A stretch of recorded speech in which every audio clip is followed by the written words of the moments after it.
in order to get this printed, you have to export it as what's called an STL. It's a file type. Right now, all you're doing is creating a graphical interface, right? You're just creating a graphic on a screen.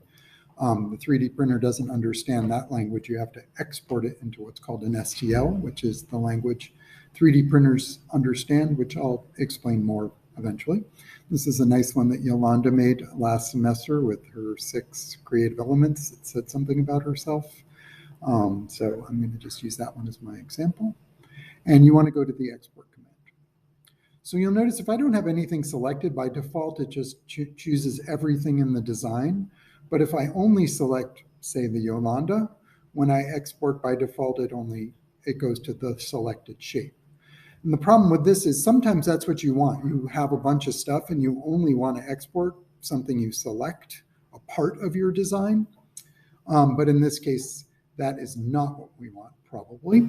So we are going to change that to everything in the design, just in the situation where you had something selected and it made the mistake of assuming that you were only trying to export what you had selected. So then there's 3 file types here. This one is used mostly for virtual. It has color information and things that virtual, like games and things like that, need.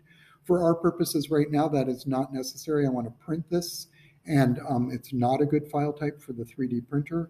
It's a better file type for, like I said, for game design, animation, that kind of thing. This one, the GLTF, is for a laser cutter, so that also will not talk to my 3D printer. STL is what you want to, and then SVG is really a 2-dimensional design. So what you really want is this STL, which is your 3-dimensional 3D printer language. Okay, so then however this happens for you, go ahead and save as.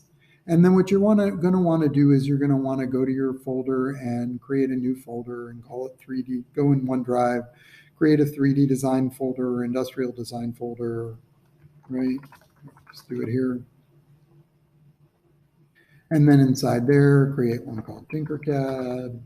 You don't want to save things on the desktops of the laptops you're using, because if the laptop needs to be fixed, they're going to re-image it and you'll lose anything that's just sitting on the hard drive there. So you want to save everything into your OneDrive. The first time you may have to log into your OneDrive to get the little OneDrive logo icon here. And if you need help with this, just like anything else, I'm happy to help you. And it should save it with whatever name you named it with, which should be your last name and name tag. So Yolanda's last name was Guerrero, and go ahead and save it. And that is what you will then attach to the assignment in Teams when you read the directions for that. But there's one other thing I wanted to show you about this, which has to do with the selected shapes and everything. So if you do have a bunch of stuff hanging around on your work plane, and you go to export and you say everything in the design, then I'm going to get a bunch of stuff that I don't want to print, and it's going to make it harder for me to print. So I won't print it. If there's a bunch of like weird extraneous miscellaneous stuff, I won't print it for you. I'm going to ask you to export it again. So in that case, either get rid of the stuff or select just the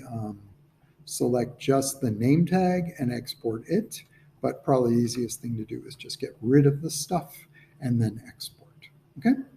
And that, I think, is all you need to know. Like I said, go to Teams, go to the name tag assignment, and it'll instruct you to attach that STL to the assignment to turn it in.